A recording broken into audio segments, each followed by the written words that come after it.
What's approaching the supreme moment, reality striking closer than it seems, don't it? Go ahead, it's for the taking if you... Hey, how's it going? So I did a trial run with the Super Saiyan Extreme Z Awakened Broly here that I ended up getting maxed out a little while ago, and I have level 12 and level 14 for combos and criticals. Now I chose a friend that had a maxed out LR Broly as well, and level 20 toward criticals, so heavy focus on criticals. So I figured I'd do a video and kind of see what the damage capacities are in terms of this team setup, and see if it's a decent enough strategy for a next world tournament coming up for those that haven't been able to pull either Angel Golden Frieza or don't have LR Broly. This might be a good alternative strategy. Since the Z Awakened Broly has a substantial boost to his leader skill now, it actually adds +3 ki and then 70% toward HP, attack, and defense.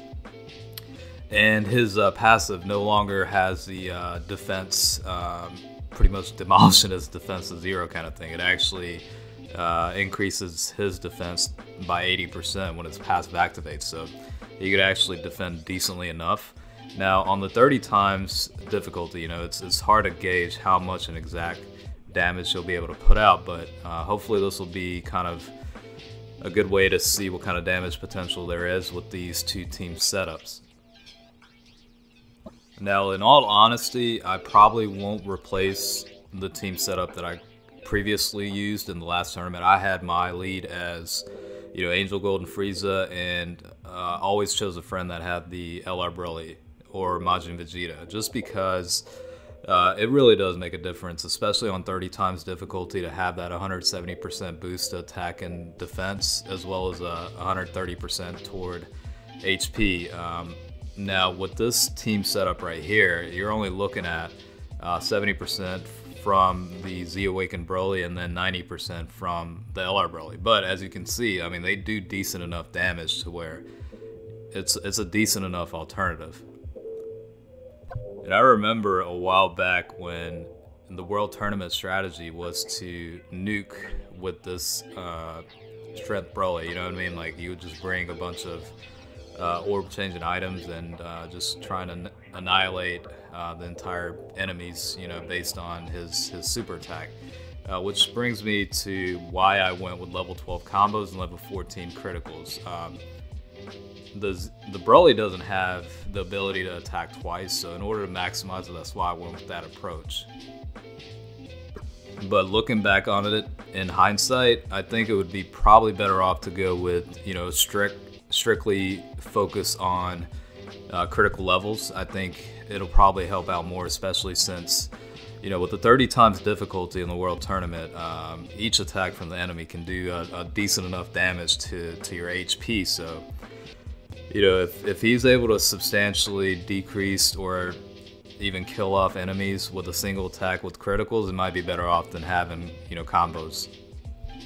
But like I said, when I initially maxed out my guy, I was thinking it's probably good to have, because I already had like the alternative strategy in mind, to where LR Broly, I would always pick an LR Broly friend that had a heavy focus on criticals, and then my Broly here would be able to attack twice potentially with two level 12 in combos, and then level 14 in criticals, just kind of maximizes output, so to speak. But yeah, I think for players that haven't been able to pull Angel Golden Frieza or don't have LR Broly but do have the strength Super Saiyan Broly, I mean, it might be a good enough investment to kind of use some orbs and see how he does in the world tournament, since the next best thing right now is pretty much the agility Super Saiyan Rose, and he only adds 50% toward attack. But there is versatility with what kind of team setups you can have versus a strictly strength type team. So I guess that's one dilemma with this team setup, is you kind of have to keep it within a strength team setup. So in terms of link skills, both Brolys do have like the Saiyan links and whatnot, so it's ideal to have some Super Saiyans included. It could also work well with villains too, but I think to guarantee pretty much SA, it'd probably be better off with this kind of team setup. Now, I probably wouldn't go with this exact setup, but I would definitely alter it a little bit, but you know, who knows? I mean, it really does come down to, you know, one, what your team deck is looking like, and if you're able to build a decent enough strength team with this setup. But it might be worth it, to be honest. I mean, you have 2 Broly's that can attack all enemies, right? And depending on how you set up the potential system, they could attack multiple times, or you know, they have a heavy focus on critical. So I mean, it could potentially speed up the process a lot. And you know, grinding through the tournament as quickly as possible is definitely pretty important. I mean, it's all about timing and how fast you can progress through, you know, each round and whatnot. So that's probably one of the huge things, you know, to focus on, and why it might be a good idea to have, you know, 2 different versions of Broly, even though they can't link directly with each other.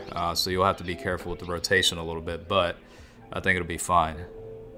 So yeah, I mean, that's pretty much how this, you know, team build in a world tournament setting could look like.